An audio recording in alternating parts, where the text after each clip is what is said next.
Hello, and welcome to Mean Street News. Mean Street News is here to provide accurate news to help citizens affect change in their local government and beyond. Being nice is overrated. It is time to be real. I mean what I say, and I say what I mean. The time to step up and step in is now. So please come join me, Katie, over on Mean Street News to discuss Ohio politics and beyond. I hope to see you there.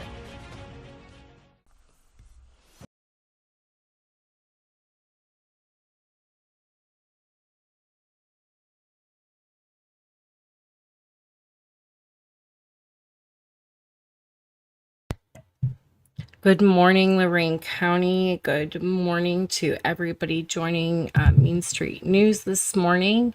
We are going to continue our investigation into Lorain County sex lies in county government, the auditor's investigation.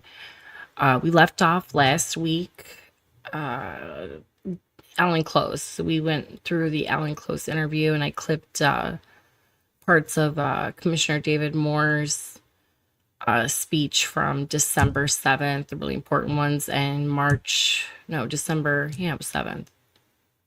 I'm here on that date. And March 15th meeting where he calls them out for trying to steer this contract, $6.8 million contract, to Cleveland Communications, who is now suing the county taxpayers for rescinding that contract a little over 14 days after it was passed in a hurry, which is going to be interesting today. Today, we are going to be we're going to keep going and talking about Dana Gollner. Who is Dana Gollner, Katie? And I am going to show you. Dana Gollner is a Beachwood police officer who tried to, here we go, I'm gonna go to my map. Okay, so here is Alan Close. Okay, a little closer to them. Alan Close. Now Alan Close is connected to Dana Gollner. Okay, and this guy is kind of hard to find out some information about him, but I figured out his little connection. He has a company, Energy something Unlimited, but he also works as the director at the Ohio Tactical Officers Association.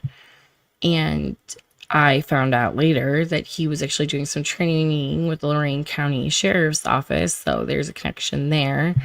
Dana Gollner approached Alan Close and said that he could help him get the $6.8 million contract for a fee, a 10% fee. So 10% of $6.8 million is $680,000. Now it is claimed by people and even Alan Close himself that Dana Gollner told him that there's many hands that needed to be paid. And when Alan Close initially, declined the 10%, said he could maybe do 5%, Alan claims that it told to him to just add the $680,000 into the contract and it would be approved. Dana Gollner is an ex-police officer in Beachwood. And it's really odd to me that he is involved here. And he said in this interview, he said many things. He said he knew about 10 people from Lorain County that's how he, got to know about CCI and this contract issue. But then he also, said that Steve Lavorchak, the Ottawa County Sheriff, is the one that connected him to Cleveland Communications. And it's a web, man. I mean, it doesn't even, the problem with lying, it doesn't really make sense. In Cleveland Communications lawsuit, hold on, I want to see which one it was. It was the first one or the second one. The first one was filed in Lorain County Common Pleas Court. The second one, which one was this filed? Okay, so this one that we're talking about today was filed in the United States District Court of the Northern District of Ohio, so federal court.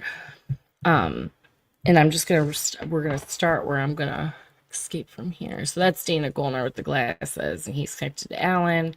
He's connected to Stephen Laborchuk, and we're gonna get more connections here as I talk at you all.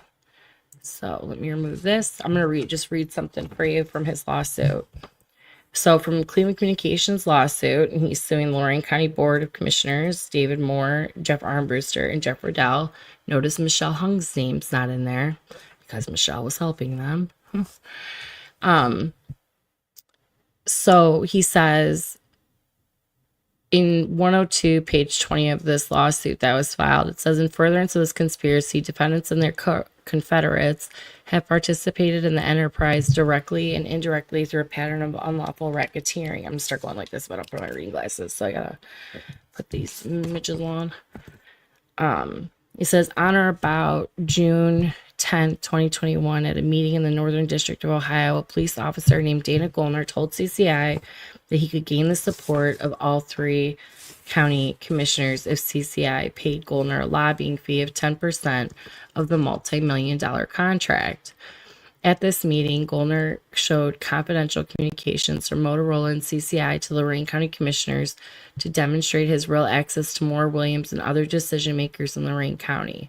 I'm going to correct this because this is wrong. He showed him an email because I saw that there's other people that quoted the email. It was Williamson, Hung, and Tom Williams on the email. Dave was never on that email. David Moore, the commissioner.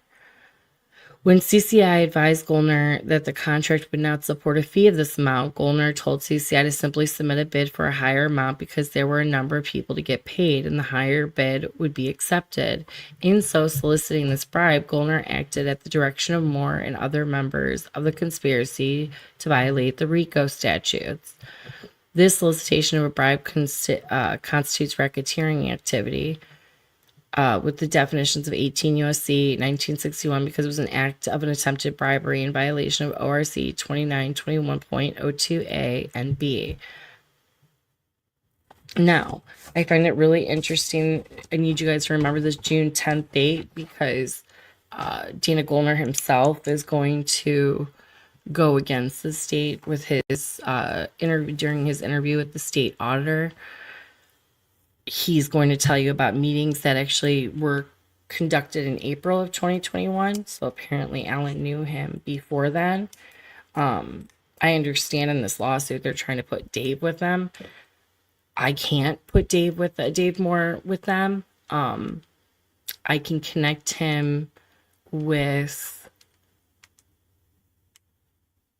people in Lorain County based on what he states. I can connect him with Michelle Hung. He knew her name. He didn't even know Dave Moore's name in this interview. He didn't really even know what his business did. Energy Resources Unlimited. He has had in 13 years 13 clients. Apparently he did some kind of utility thing where he would knock off a percentage of people's commercial properties utility bills, get them a lower rate, and then he would get a commission for that. But then he couldn't even explain, and I'm not going to play that part just because I'm not going to go through this entire interview. He couldn't even explain how he got to his percentages or what his business did. I found it really funny. I think there's somebody else behind him. I can't name who because I don't know for a fact. I just have an inkling. Energy brokerage, especially for First Energy, reminds me of I can't even hint to it right now. But anyways, we're going to get into the Dana Gollner interview. I'm going to start, where are we going to start? This year's like, hold on, I'm going to get to my,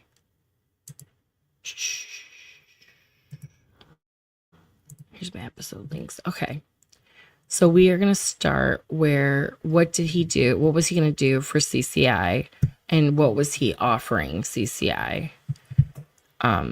After we get into after we go through these clips with Dana Gollner, I'm gonna, make comments, but then we'll get into the ARPA dollars, what they were really after. And I find it really interesting. They were after the COVID money.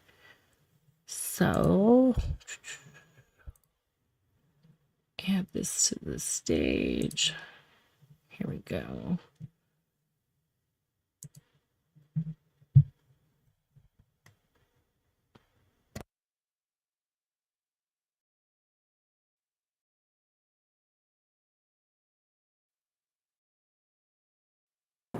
And Did you all tell me about the meeting with Mr. Close? What was discussed? Any type of prices, or what did you offer? What was he looking for? I just offered to act like a sales agent for him and research what the Harris rate was, because I didn't have it. And then also I let him know what people on the ground were saying about the strengths and weaknesses of Harris, the strengths and weaknesses of Marks, so that if he wanted more information like that to make his presentation stronger for, I guess, when he went in front of the commissioners or his company went in front of the commissioners, I would assume they had to do the same thing as the guys from Motorola. So, and that was it. And then, he said he wasn't interested. I said, okay. And that was it. Well, that would have been the second meeting, correct? Well, the second meeting, the lobbyists. At the first meeting, I think you said it was in his office. Correct. Was anybody with you? No. Okay. Was anybody with Mr. Close? No. I don't know. One of his guys stopped by. Remember, he says in his lawsuit right here, it says he first met Alan. Alan says they first met, CCI says they first met June 10th, 2021 in Northern District of Ohio meeting. Apparently not, because the first meeting that he just stated was with Alan Close in his office. But I think it was just he and I. Okay, and at the luncheon, it would have been yourself, Mr. Close, and his lobbyist? Yeah. Anybody else? No. Now, that was the second meeting, okay? But there's going to be two other meetings, because he came, and he'll say this in his interview later, he came to meetings at North Ridgeville and at the 911 building that he thought was the county building, but it wasn't. It was the 911 Gateway building in April.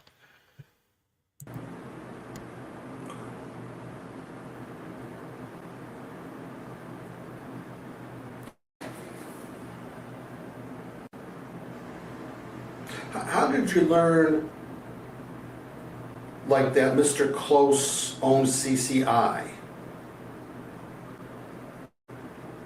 How did you know how to approach him? Because the guys that told me there's Harris and there's Motorola. Yeah. Harris is Allen. So these Lorain people told you it's Alan? yeah.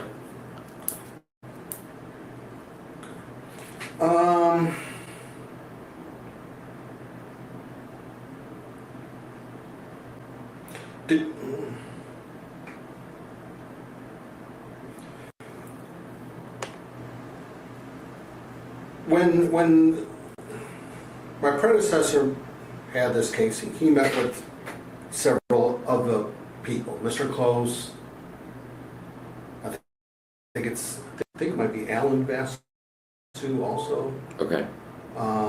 And Marks. And in going through his record, his case file and all that stuff, there was. So he says my predecessor, they did not interview Dana Gollner until 2023. This case started with the state auditor in 2021, the end of 2021. So when he means his predecessor, there's 4 investigators previous to Greg Kapinski. Now, Mr. Greg Kapinski, I find interesting, this interviewer that is interviewing Dana Gollner right now, because he had some kind of connection to the Lorain County Sheriff's Office. And I say that because there's a transcript in the Lorain County Sheriff's report where he gave a, what did he give? He gave a heads up to Detective, I think it was Captain. No, it wasn't Captain at that time. Lieutenant at that time. Lieutenant Cat, who was now Captain, is actually being investigated right now. Van Zant, on a package that was sent to the auditor's office in 2023 May by David Moore, Commissioner David Moore, just giving him a heads up, giving him a warning, which kind of told me that there was some kind of relationship there, that you're going to give the people that you're investigating a heads up of a package received by an elected official. It seemed like you're working with him a little bit, and he's the one that kind of put to this whole case to bed. When the first investigator, Todd Clark, who I've spoken to, by the way,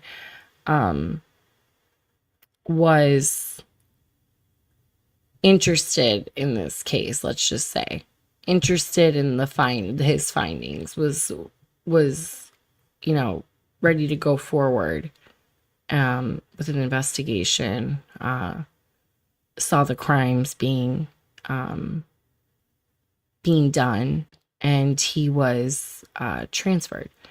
And then two other investigators came in, really didn't do anything, and then this Kapinski guy comes in and just kind of wraps up the whole thing.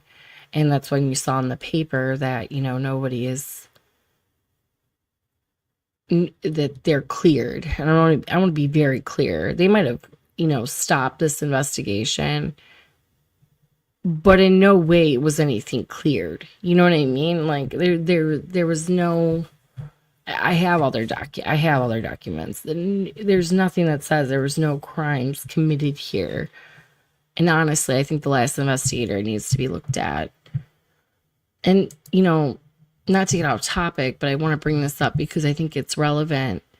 When the auditor's office hires a bunch of ex-police and hires a bunch of ex-law enforcement to investigate sometimes other law enforcement, we all know they have a tendency to cover their own.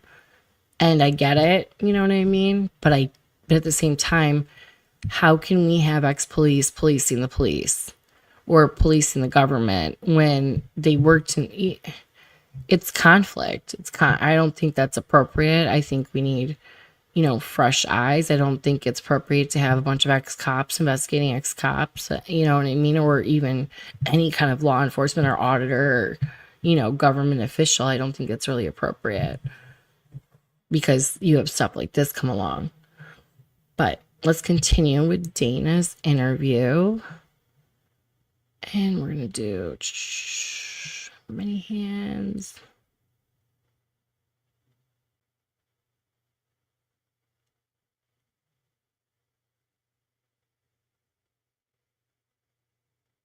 Hold on, I'm thinking which one to show you. I'm just going to kind of jump here. This one. It's this one.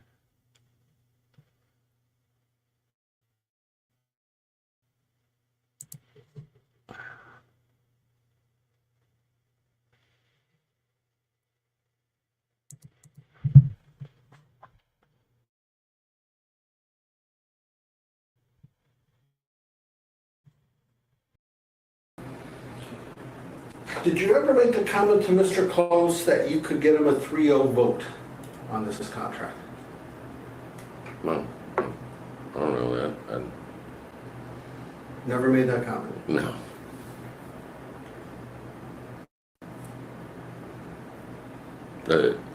And I know that Michelle was in his corner, but one of the two guys was a big Marks guy. So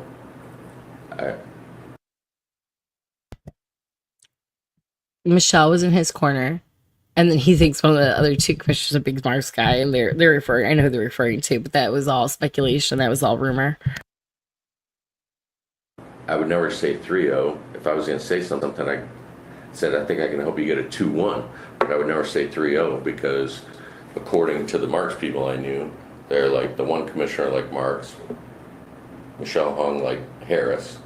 So I think it was, that's why they have 3, I guess. So one guy's the tiebreaker. Okay, so you didn't make the 3-0 comment.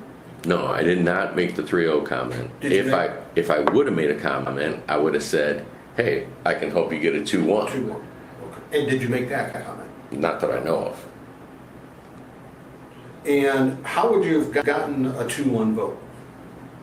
No, I'm saying by helping him, my goal is to act as a sales agent for him so that he gets the contract, right? Well, how's he get the contract? It's got to be 2-1 or it's got to be 3-0, right? He can't get the contract without that. So, just so we're on the same page, you would do that by helping him saying, hey, the guys are saying, here's a weakness of this system. See why I don't like this interview, Greg Kapinski? It's called leading, Mr. Kapinski. It's called leading. He doesn't know. He doesn't know how to answer your question. Let him not answer it. In this area, here's what the guys don't like. Would you do anything else, provide any other type of service to help him land this contract? Well, I mean, if he needed me to go out there and do testing with him and see what areas are weak and where they could put a tower up or take a radio and have me go someplace and he someplace and test strengths and stuff. Like whatever it would take to help him get it. To show that his system's better and this is what the guys and girls want.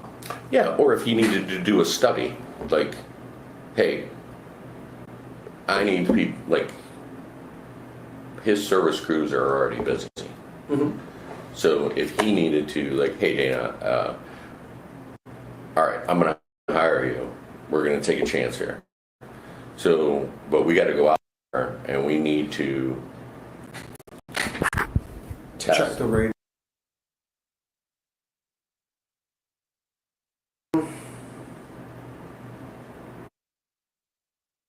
Take a chance here. So, but we got to go out there and we need to test. Check the radio. This 10% on the agreement you presented to him, Right. I think he came back and said, what about 5%? okay, what else can you tell me? In the dark of trying to, 10% seem high to you? I think 10% seems a number to start at because then someone's going to come back and say 5%. And what did you say when he said 5%? I think he said I might entertain 5%, but Okay. obviously he didn't enter into the contract. So, Did you make a counter offer at all or anything? No.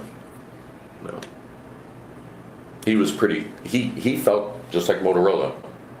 And like I said, I have no idea if that contract's been awarded or hasn't been awarded. I have no idea because I just know I totally dropped out of it. So Okay. Motorola felt strong that they were going to get it. He felt strong he was going to get it, and they didn't need Dana. Okay. Did you make any counter offer when he said 5%? No. Did you make a comment of, I have to keep it at 10% because I have a lot of people to take care of? Sorry, you just got a couple minutes left, so I'm Yeah. going to 11 o'clock. Yeah. My other person might be here. No, because I work for myself. My office is in my home. Okay, so you never made that No. Okay. I don't know if my other guy's here or whatever. Okay. Okay, I'm gonna shut this. Now, according to Ellen Close's lawsuit, that's not true because the lawsuit states very clearly Let's read it.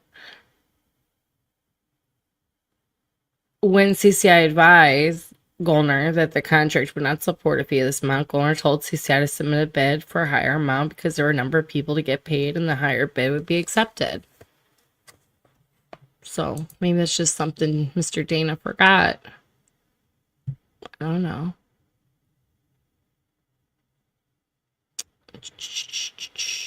Now let's talk about the emails. Oh, wait, before I get to the emails. You know how in the first clip, hold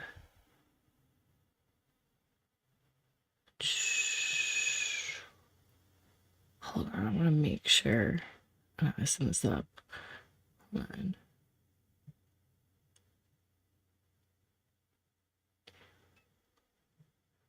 Let's talk about the emails first. So remember the emails that was stated in the law state we read in the beginning that, you know, there were emails to show that he had access to some higher source. Let's see what Dana says, because his memory is just not good. Involved in the county, where Mr. Close says, here's a proposal to extend it to the 700 MHZ.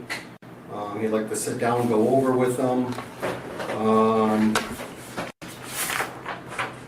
There's also one showing some actual number figures for infrastructure maintenance. Are there people attached on that?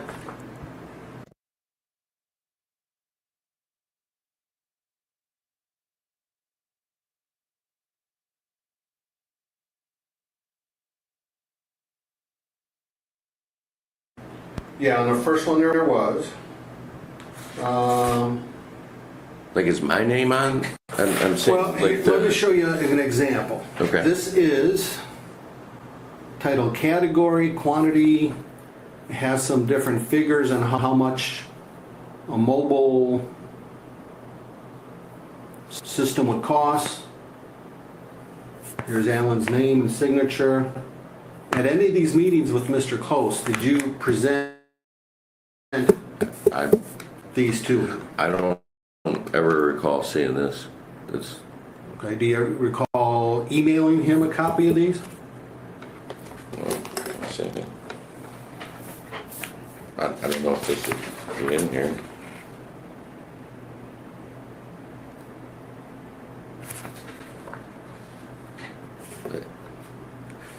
His last name is Close, C-L-O-S-E. You know his name.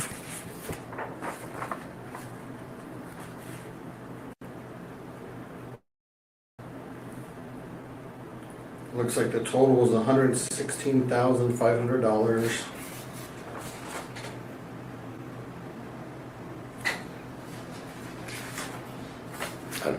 I just looked at my email, and when I put his name in, I don't have anything. Okay, would you have presented to these in person at any of the meetings? Not that I remember, because I would just went in to try to, I guess, land a job as a sales agent. When you first contacted him, did he know who you were? No, Did he know your company? no. Okay. Why do you think then he said, I'll meet with you? Because I said, I think I might be able to help you with the Lorain contract. And he didn't ask how he would be able to do that? No, I said that I knew he had. Well, that story changes because we're gonna play this for you. How'd you know Alan? You know, how'd you meet Alan, right?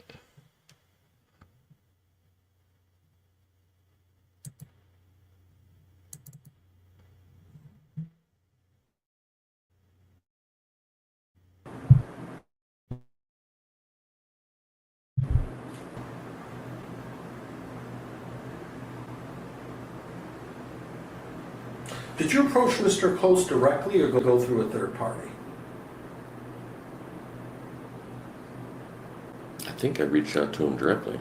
I don't think I had anybody introduce me to him. Does the sheriff Leverchick ring? Oh, yeah. So Okay. he introduced me. Yes. No one introduced us. Well, what about Sheriff Lorain? Oh yeah, that's the guy I was supposed to say. I'm good friends with Steve Laborchek. I'm sorry.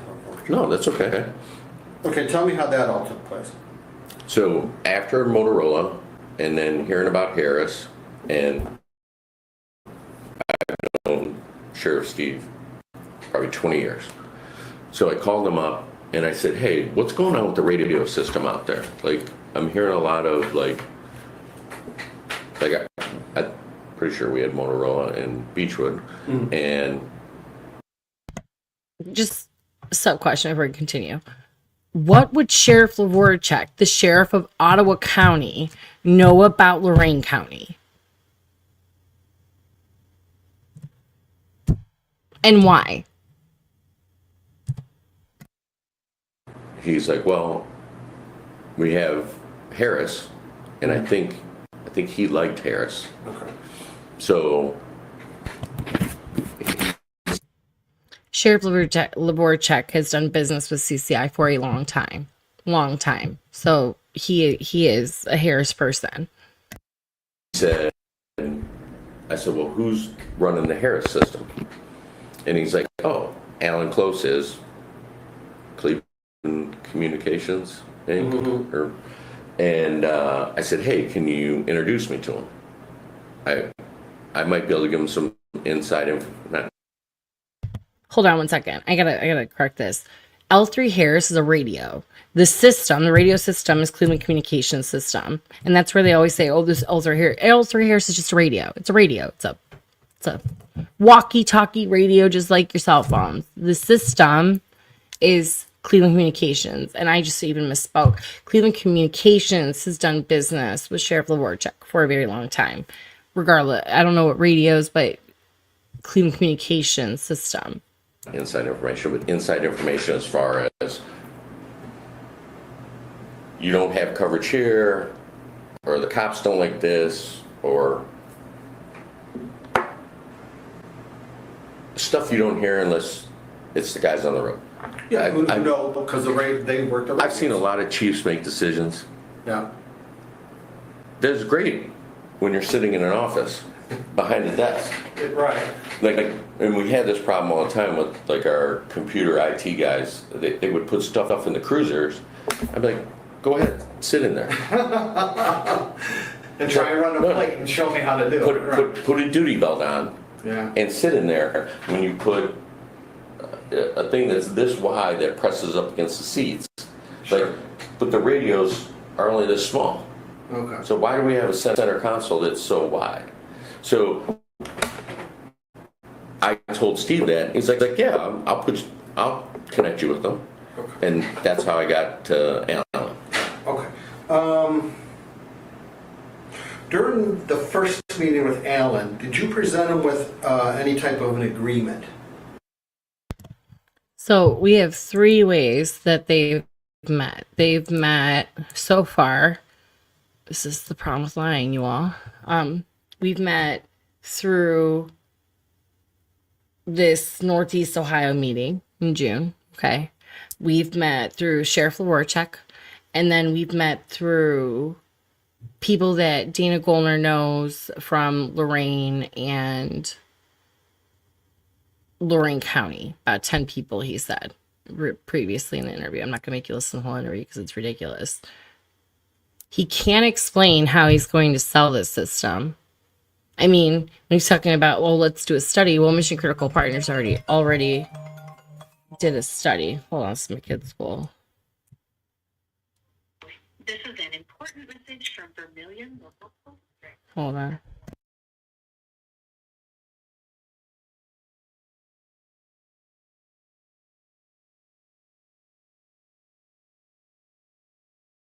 Oh my God, this drives me crazy. They do this 2-hour delay thing, and then they call school off. It's like, just call school off. Like, it's so annoying. Anyways, we've met through going back to it. We've met Alan Close through Sheriff Lavorchak.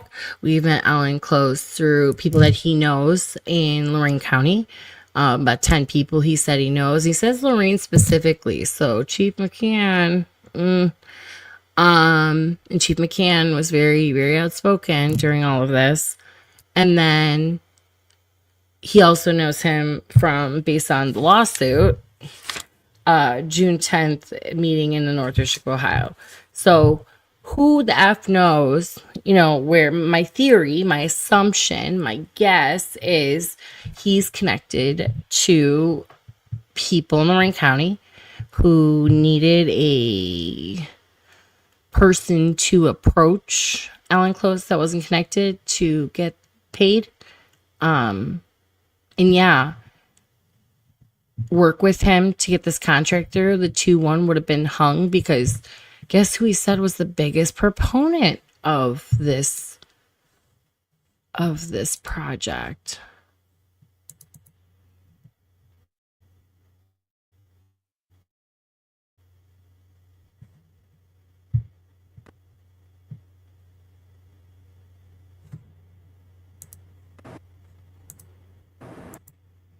Oh, come on. Are you going to play for me? Oh, this hates me right now.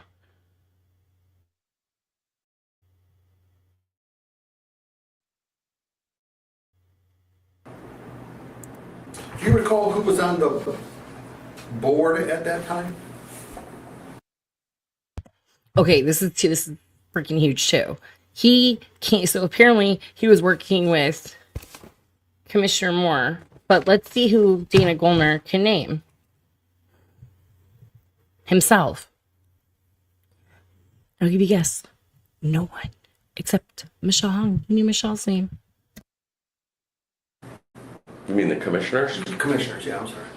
I know I think there's 3 commissioners, right? Okay. And there were only 2 there. Okay. I'm pretty sure there were just 2. There was a guy and a girl, or a man and a woman. If I threw out a name, would you recognize it? Maybe. Now, he's talking about at the first meeting, which was April 2021 at the Gateway building where they're doing presentations. Okay, I just want to make sure you knew that. Michelle Hung?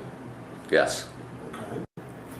Yeah. And she was a big supporter for Harris. Let's go back. Let's go back. What'd he say? There was a guy and a girl, or a man and a woman. If I threw out a name, would you recognize it? Maybe. Michelle Hung? Yes. Okay. Yeah. And she was a big supporter for Harris. And when you say there were only 2 there, what are we talking about? Only 2 where? Commissioners. It was in the commissioner's building. Oh, this is like a... Motorola, we walked in. Was this a public meeting or just the 3 companies? Like me, Joe off the street, could I have come to this meeting?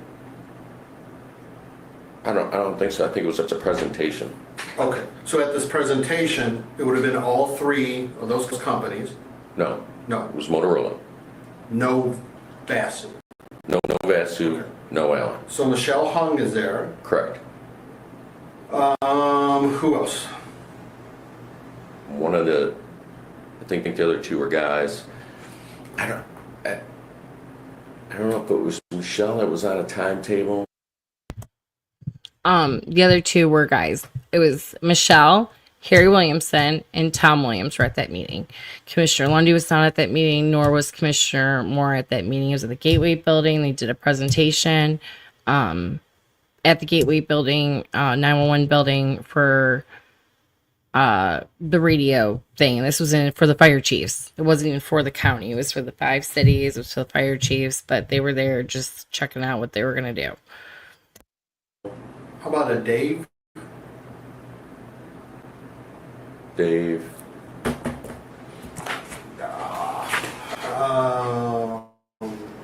Shorter guy. He can't name Dave Moore.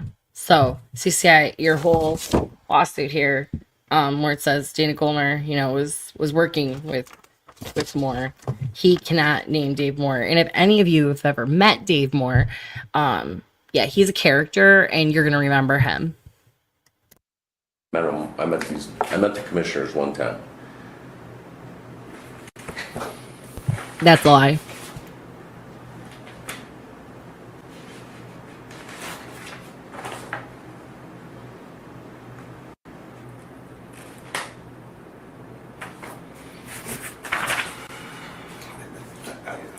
I should have wrote the whole thing, but no. I want to say that. Well, no, I don't.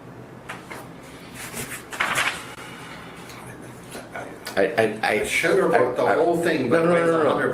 I want to say that. Well, no, I don't want to say. Wait, I just caught that. Did Greg Kapinski just say I sugarcoated the whole thing to help you out? Is that what he just said? Let's repeat that.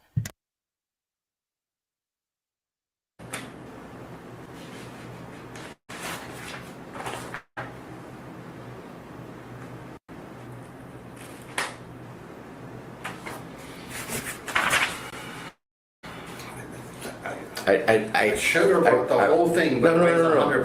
I want to say that. Well, no, I don't want to say. There were two there. There was a guy and a girl, and I remember because it's an unusual name, Michelle Hung. And there was one other guy, shorter stature guy, but I want to say the third commissioner. He either had to get up and leave, like almost right away, because he had something else, or he couldn't attend the meeting. So it was just the two. And Motorola went through their spiel, their technical guys did their thing. Commissioners asked a couple questions.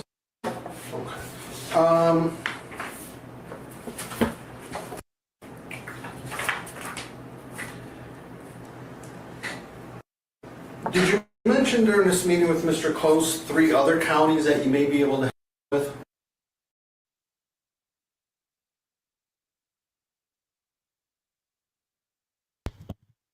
So he can't name who he worked with, apparently. He can't name Michelle. He can name Michelle. He knows Michelle is a huge proponent of Harris. Where he says Harris, he means Cleveland Communications. Huge proponent.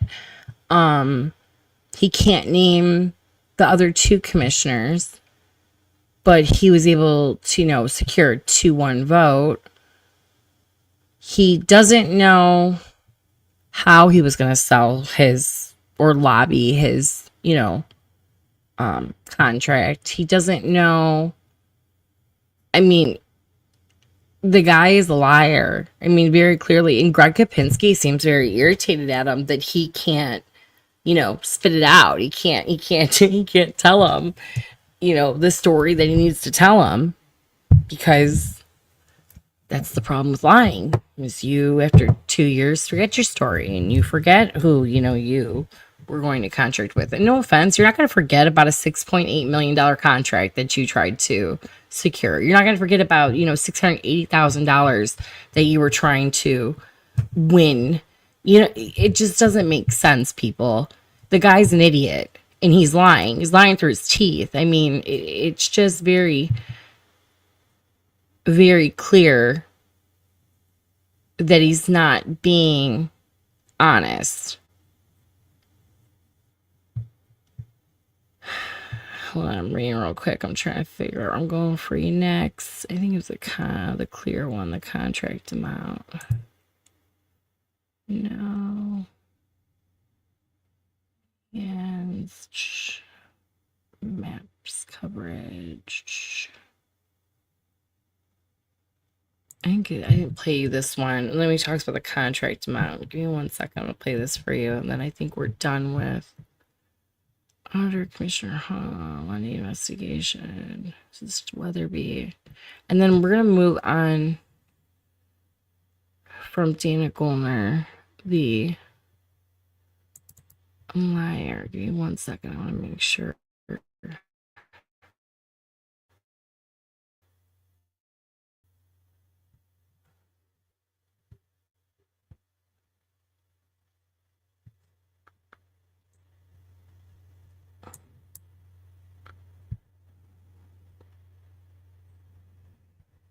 No, I already played you guys that. You guys are going to listen to that.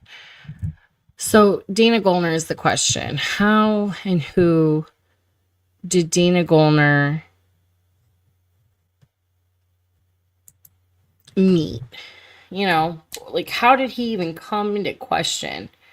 And honestly, it really kind of tells me by the people that he can list, it would be Michelle, it would be Ellen Close. I mean, he met with Ellen Close multiple times. He met him at his office.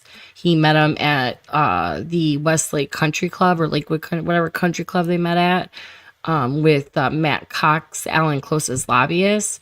I mean, Alan Close drafted, and I have it, so I can say this, drafted a contract for an NDA for Dana Gollner to sign. So apparently Alan Close was thinking about hiring him. And, you know, Dana, who were the many hands that needed to be paid out of this $680,000 that you were trying to solicit? Who approached you, Dana? What cop friends did you have to try to, you know, push this contract through? Why were you so confident in a 2-1 vote? He can't explain any of it. He can't explain what he does. He can't explain who he was with. The auditor's investigator the entire time was coaching him, and you can even tell by the last clip I played, he got irritated at him, like, you can't even tell the story that I'm trying to get you to tell because you don't know. And then when he starts leading, he's like, oh, yeah, I met him through Sheriff Warcheck. Did you meet Alan Close or anybody? No, but then you met him through the sheriff? And what does the Ottawa County Sheriff have to do with Lorain County and radios? Was he one of the hands that were going to get paid? He's had a long-standing relationship with Alan Close.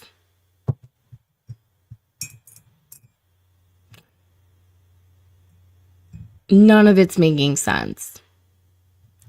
And really, I think they were just after the money. I think they were after the ARPA dollars.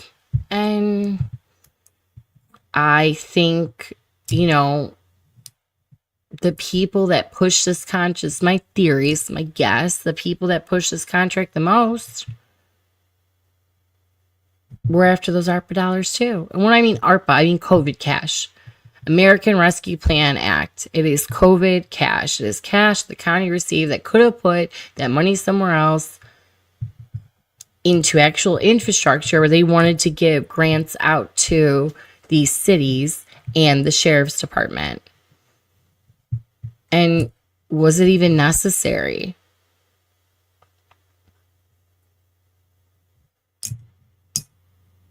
So the lawsuit that I read, clearly PCI's full of it because the racketeering activity is now flipped on them.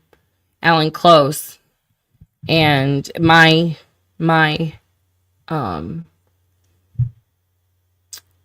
claim, my presumption, my guess, my theory, none of it is concrete yet. Yet is the key word, yet. Alan and his partners, Alan was approached by Gollner on behalf of Gollner's partners in law enforcement and fire chiefs. And he specifically said Lorain. He didn't say Lorain County, he said Lorain. He said Lorain. That would be the city of Lorain. And who was the only police chief that was pushing this contract in Lorain? I can. So I wonder if there's a connection there. But like you said, he knew about the guys, but then all of a sudden he didn't hear about this contract through the guys. He heard about it through Lavorchek, which that guy comes out randomly. I want to really know what that connection is. Was Lavorchek going to get paid also? But let's talk about, you know, another huge proponent of this who pushed the COVID cash, and, you know, where all this started was Michelle Hung, right? And I say that. Well, why do I say that? Because, and Chief Reese of North Ridgeville is going to help us out with this one, who approached the commissioners about this contract?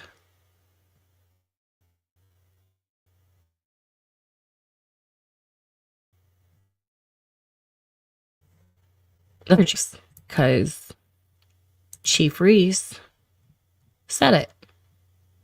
Hold on, my internet's being funky. Come on. There we go. I'm back. Now I'll play this. The county got wind of this because so the county got wind of this because the fire chiefs, we all went to the county administrators and said, "Hey, you interested in helping us out?" And Michelle Hung was like, "Of course I am. That's what I ran on." And the fire chief said to her, "Well, we'd like to see this radio system built out." And she said, "Okay." And we're like, "We're building it in the Northeast.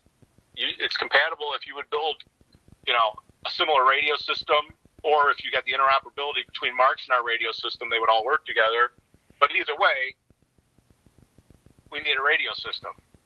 And they went through and they looked at the mission critical stuff because we told them it was there, and they agreed we were doing the right thing, and they were going to try to do what they could with, I think, rescue plan money to. Okay. I think I'm not sure because I haven't seen the bid proposals, but the bid proposals are to build out a radio system countywide, whether it be Marks, Harris, whoever wins the bid, that's who's going to do it. Right. Thanks, Chief Reese. Thank you for that. The Fire Chief Association, the fire chiefs approached Michelle Hung. Did they approach Dave Moore? No. Did they approach Matt Lundy? No. Who did he say? They approached Michelle Hung. And they asked Michelle, and Michelle said, "Of course I'll help you." I ran on that. Her paramour endorsed her to support unions and support, safety forces, which is not a big deal for me, but the union part of it is. Not that she was endorsed, but then she, was leveraged. Well, you said you support safety forces, and we're going to build out this radio system, and, never in the history of Lorain County have we paid for your radios or helped with we had our own system, 911 we were in charge of and everything like that, but we didn't pay for your radios. Municipalities always paid for your radios, but, Michelle Hung's on it. She's going to help. What other fire chiefs were involved here? I wonder.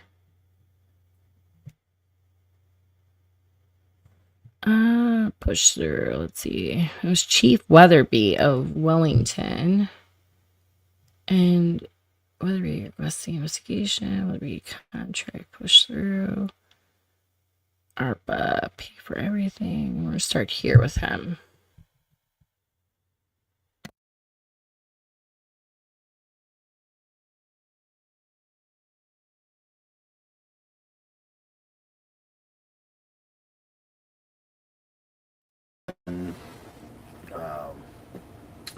Well, went to vote. It went to vote in the resolutions. They did it in two.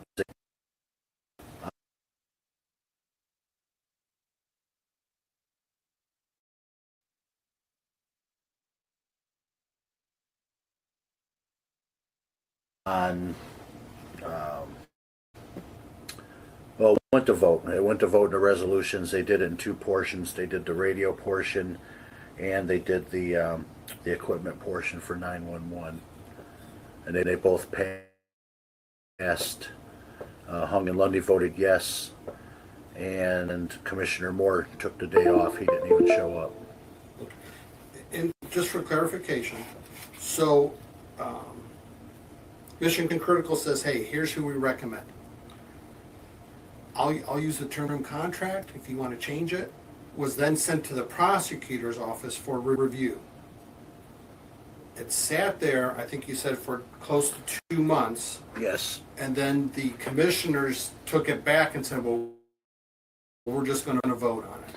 I think what they did is the commissioners took it back, and the county administrator at that time, J.R. White, was an attorney.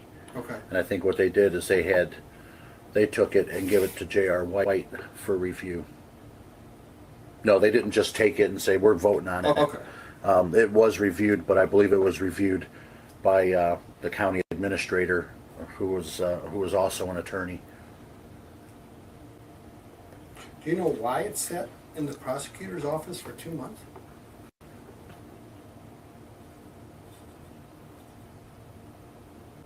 I shouldn't say this, but I'm going to.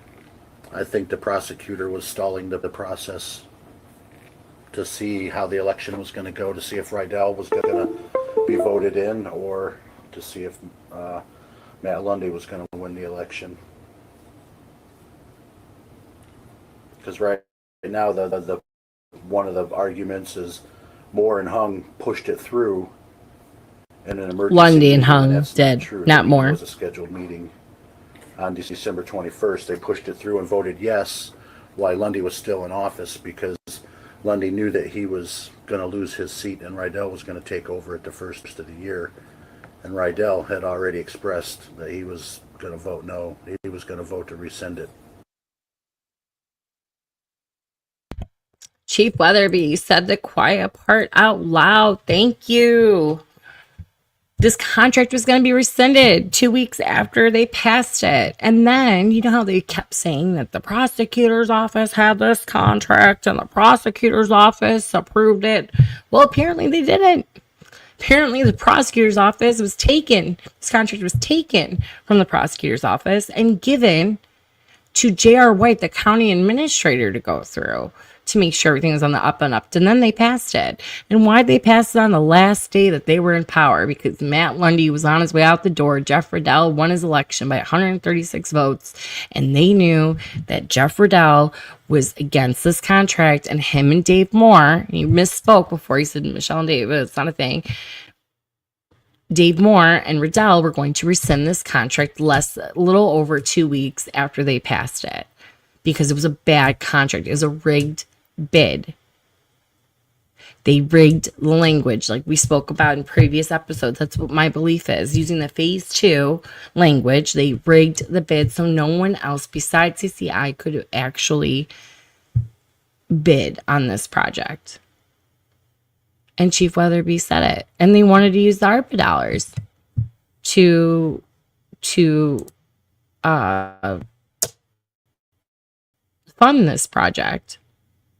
It was really important to them. Really important to them. But the county administrator is the one, which is really inappropriate. And the prosecutor stalled. So you wonder why they went after J.D. Tomlinson, later after the contract was rescinded. Why his own party went after him, why the unions went after him, and the whole Jennifer Battistelli, the sheriff's office went after him, started investigating his relationship, is because he held this contract up. He didn't, go with the flow. And then when they rescinded the contract, he wouldn't investigate David Moore, Jeff Riddell for them. Even though, Michelle and Lundy were being investigated by the state auditor's office, which they didn't know what was going on in that investigation, which I think bothered them.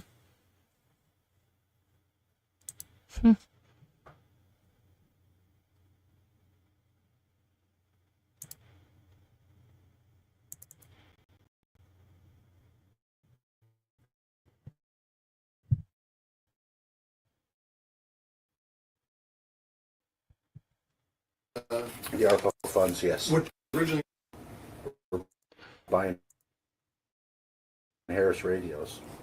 the ARPA funds, The ARPA funds, yes. which originally, We're buying Harris radios. when this was approved, I think, or originally, before January 9th, when it was originally approved, was it the understanding that, I forgot what it was called, was it the ARPA funds, The ARPA funds, yes. would pay for everything? Yes. Is that Yes. still true today? When they voted to rescind it, Commissioner Moore revealed at that time that he felt that we should have more skin in the game, was his quote. That if we want radios, we should at least help buy them. So I think that was a source of tension. Yeah, you should help buy them, because never in the history of Lorain County have we purchased your effing radios. Never, never, never. We have never purchased the municipality's radios. Never. with Commissioner Moore is that they were buying communities radios, and the communities weren't helping, chip in. It was then made known in a meeting with the new county administrator, Jeffrey Armbruster, that the county will not be buying anybody radios. He said, let's make that clear right now. So if nothing else, the county would be purchasing the Harris system, the consoles, and be outfitting their 911 center with a Symphony console, which a Symphony console really will work with any radio. So instead of, I'll just pick some crazy, Smithtown. Instead of the county saying to Smithtown, your Harris system is paid for, we're ready to go. Now the county wants to tell Smithtown, hey, you need 6 radios, so that's going to be $100,000 out of your pocket. The Yeah. county's not doing anything. Right, you buy your own radios. You buy the radios. We're not using ARPA funds to buy radios. Absolutely, we're not using ARPA funds to buy radios. It's a misappropriation of ARPA funds. You were not allowed to buy radios with ARPA funds. Period, Mr. Weatherby. Period. And the county has never purchased the municipality's radios. Never.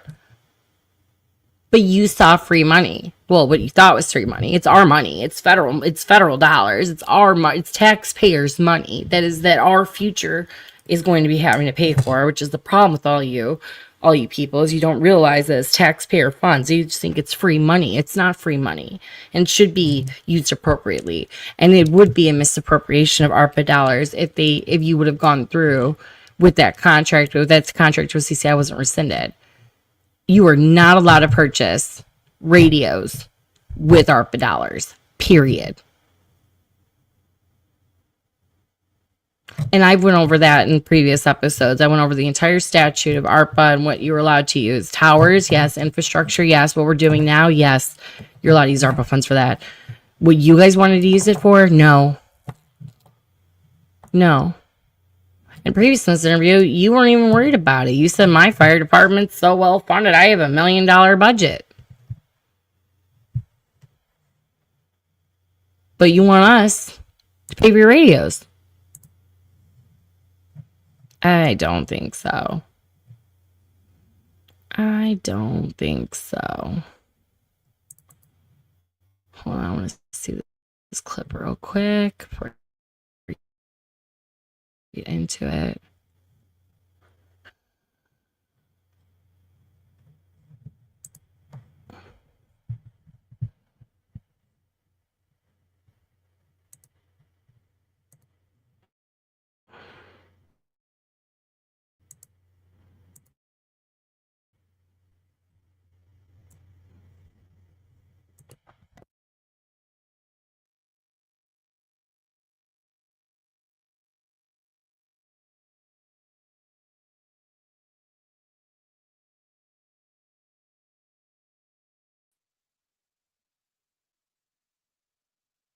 Real quick, I'm gonna play this again. He kind of expounds upon what I think you guys need to hear. So 21st, they pushed it through and voted yes while Lundy was still in office, because Lundy knew that he was going to lose his seat and Rydell was going to take over at the first of the year.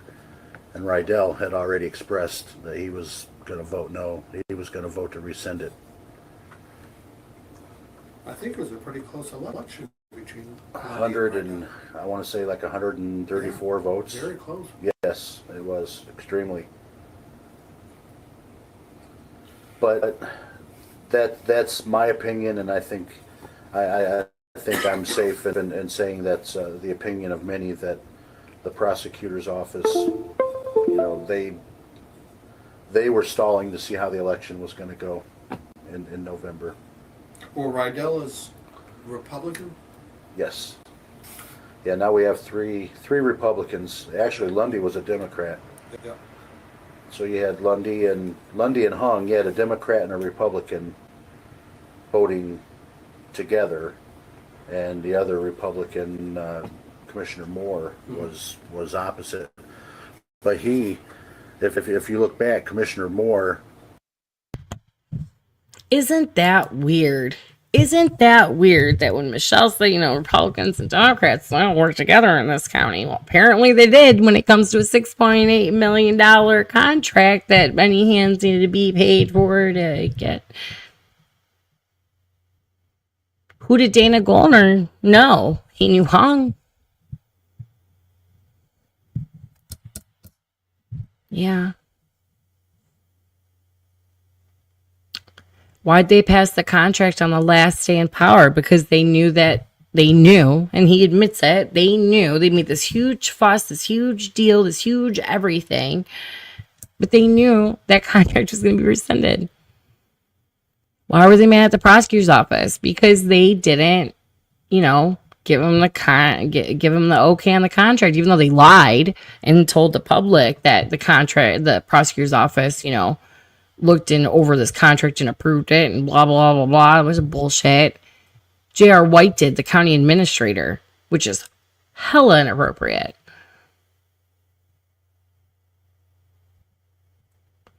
But at the end of all this, Chief Weatherby believes the county's going to end up having to pay Alan Close $8 million. You were out of your effing mind, Mr. Weatherby, because that ain't happening. Mr. Alan Close is going to see a prison cell before that happens. I promise you that.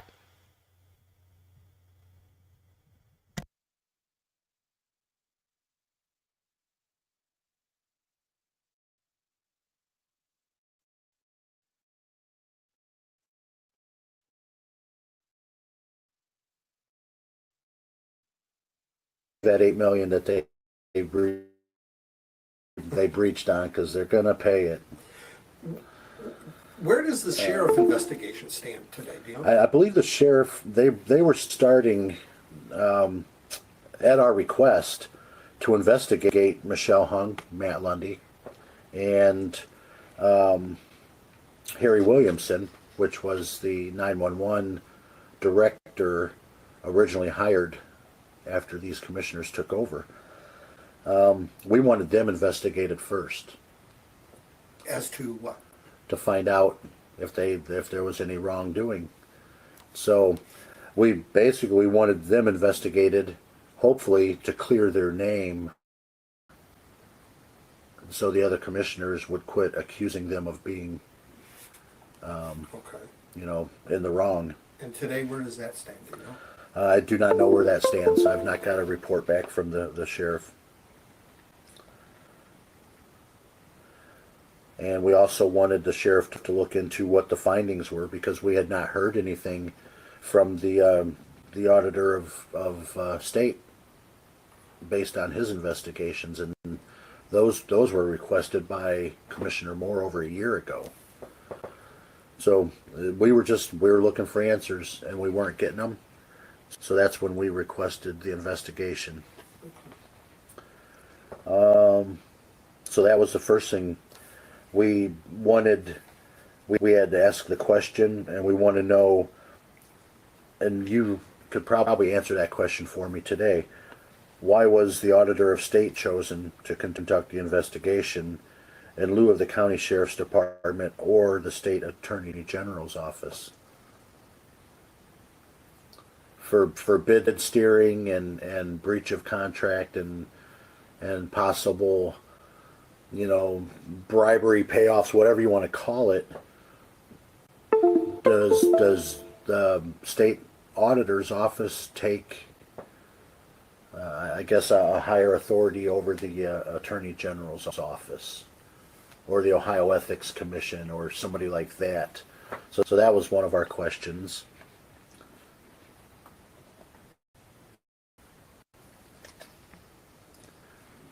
And then we also asked for investigation into any relationship or conflict of interest and any unethical or illegal actions concerning Commissioners David Moore, Jeff Rydell, the Auditor of State, Keith Faber, and the Safety Service Director of Northfield, Jeff Armbruster, locally and at the state level, because it rumored that Keith Faber has is for, and it just didn't, when you start hearing those rumors and the fact that they went to the state auditor's office asking for an investigation instead of the county sheriff or the attorney general's office. So that's for that.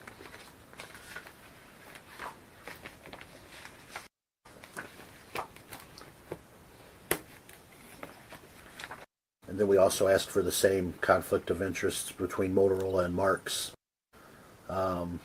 Unethical or illegal actions in connection with Commissioners David Moore, Jeff Rydell, and Jeff R. Brewster. Again, I'm talking Lorain County Sheriff. Yes. Yep. Threatening, unethical, or illegal actions of Motorola and Marks on their own or local officials to inhibit, stall, or delay the radio project.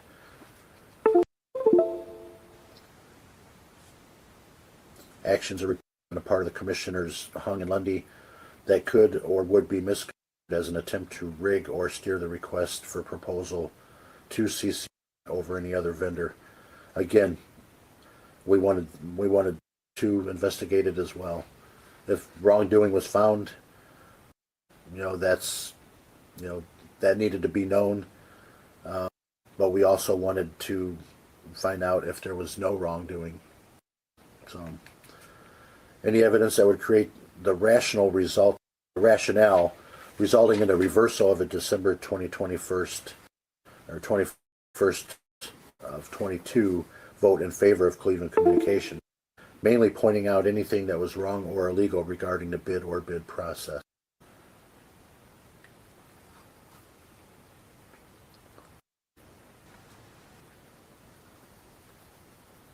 The alleged attempt of Commissioners Moore and Rydell to get mission critical partners to help rewrite an RFP in a less stringent manner, thus favoring Marks and Motorola. And would that itself not be construed as bid steering? Just correct him. Moore and Riddell didn't review or rewrite the RFP. The MCM partners, a different consultant came in and redid the RFP process completely, and CCI decided not to bid in that process. So that's not our issue. But I think it's really funny that Weatherby thinks that we're going to continue to pay that $8 million. That just isn't going to happen. It's just not going to happen.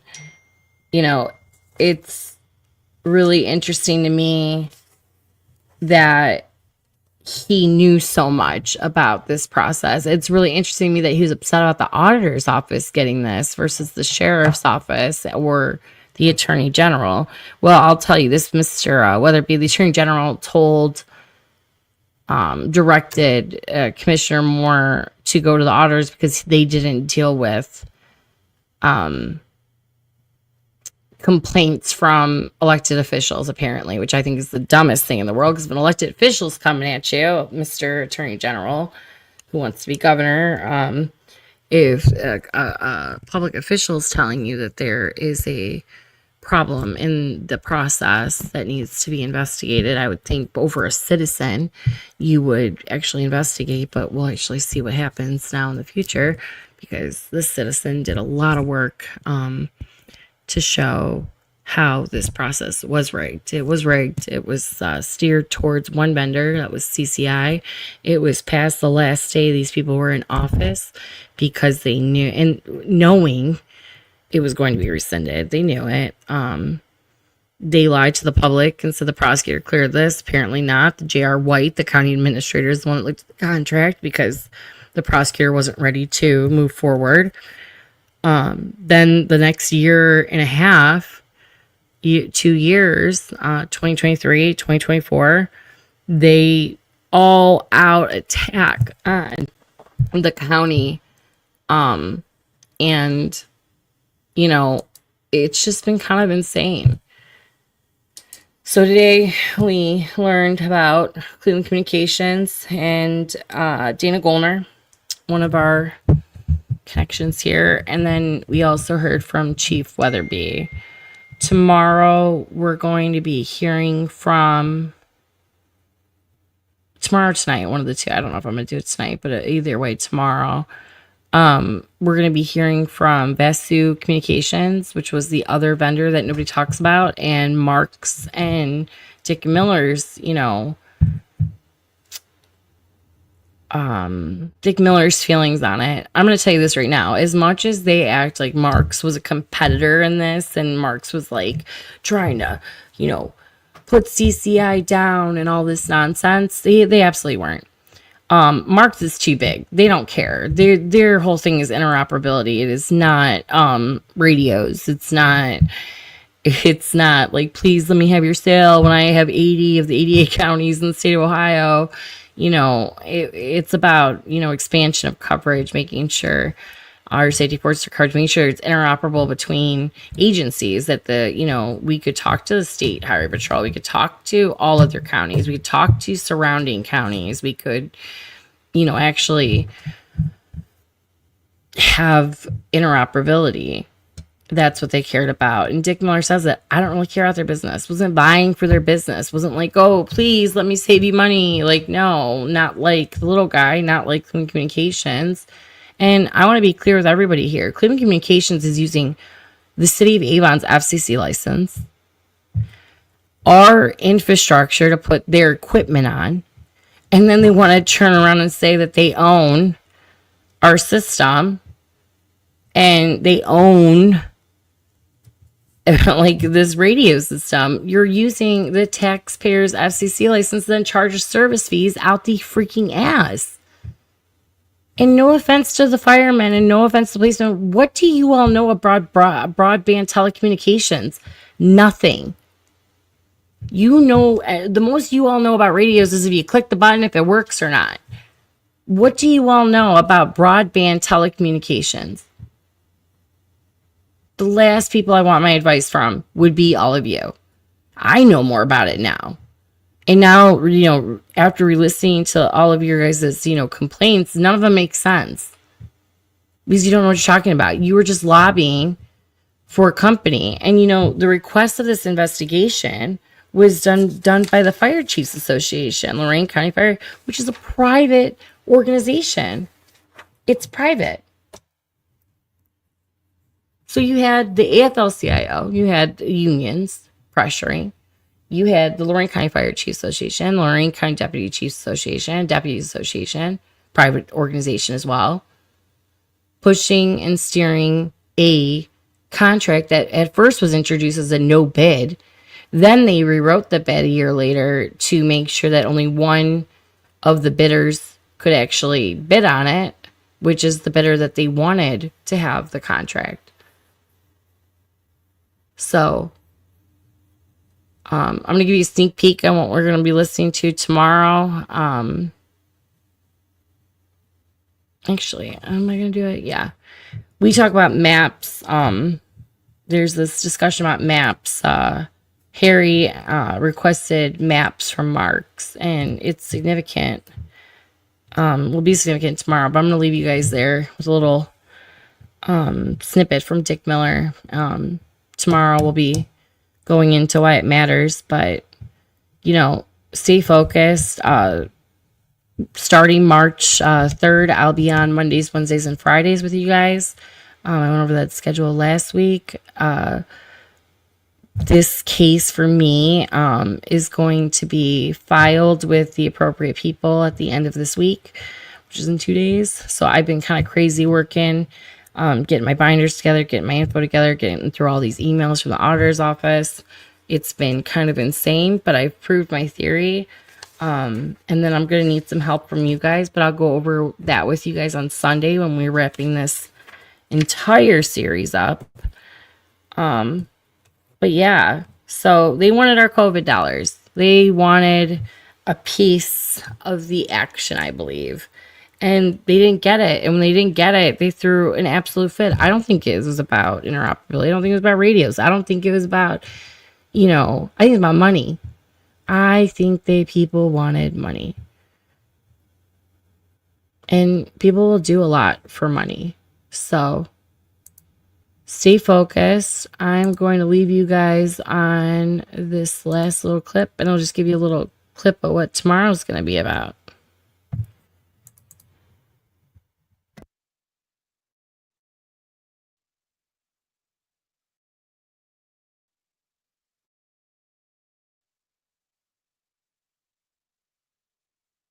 And we met with them and gave them a presentation about marks. Okay. And that was at the 911 center. And then after that, Williamson asked for maps, coverage maps, Okay. which we can generate. And what we did was we generated them off of, for example, we can generate maps off of our current infrastructure, and we can also generate maps off of proposed infrastructure. So if they wanted better in-building coverage, we could put a tower here and see how it covered things, or we can move it over a street, or move it up here and that mile. So he wanted maps of that, which I have no idea why he wanted those maps, but he asked for those maps and we gave him the map. And then he asked for what the address was of our tower. We gave him the address of our tower and those kind of things. And then we never heard no more out of Williamson. And of course, I think he got fired. And then it was back to Commissioner Hung. And since then, the only thing we've heard is that we went to a meeting in North Ridgeville.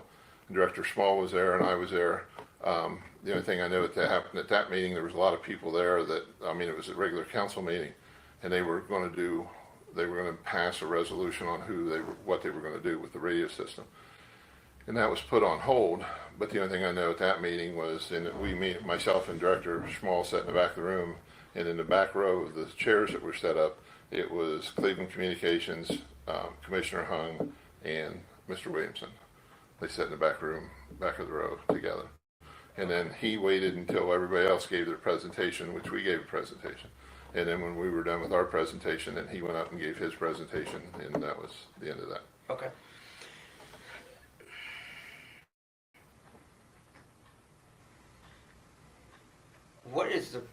Can anybody get these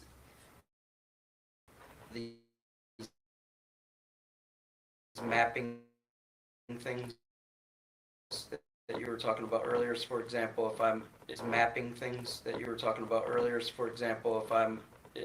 it's not something that like the average Joe could just go get.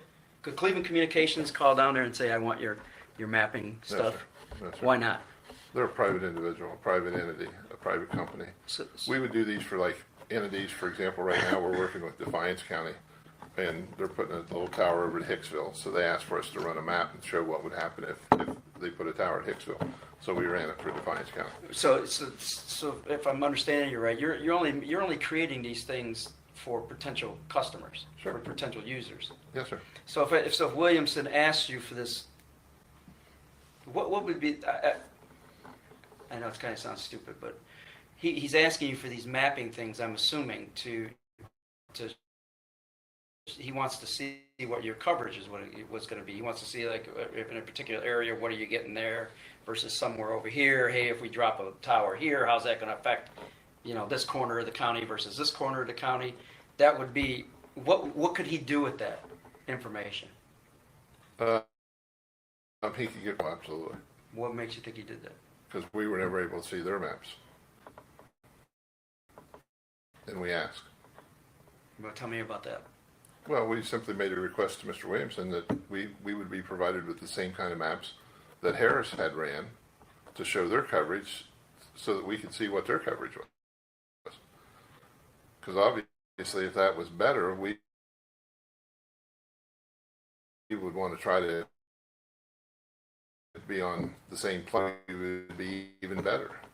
And I know that better comes from the fact that our county line, our coverage goes over to 480 in Stearns and 90 in Columbia, and on west of there it goes to, Oak Harbor, and so there's other towers that contribute. Do you have any evidence that he gave it to them? No, Or is that your opinion? No, sir, just my opinion. My opinion is he did. And my opinion is that he needed those maps because they're not easily generated. Mark's is a big company. It's easy for them to generate.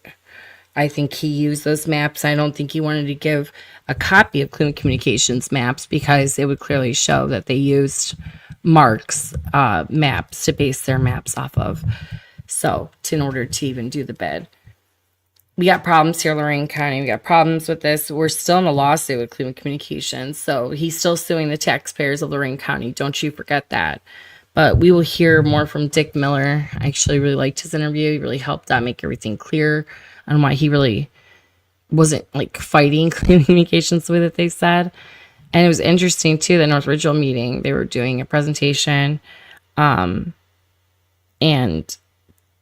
Hung and Williamson were with Alan Close at that meeting.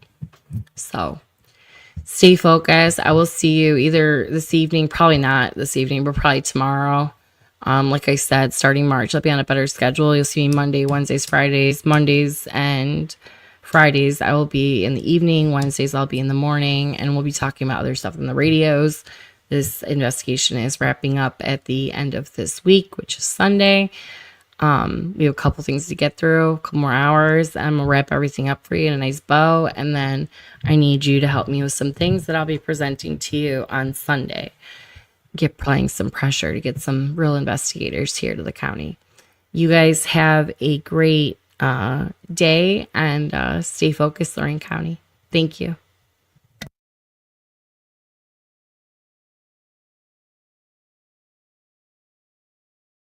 Thank you for joining me today on Mean Street. I hope you enjoyed the show.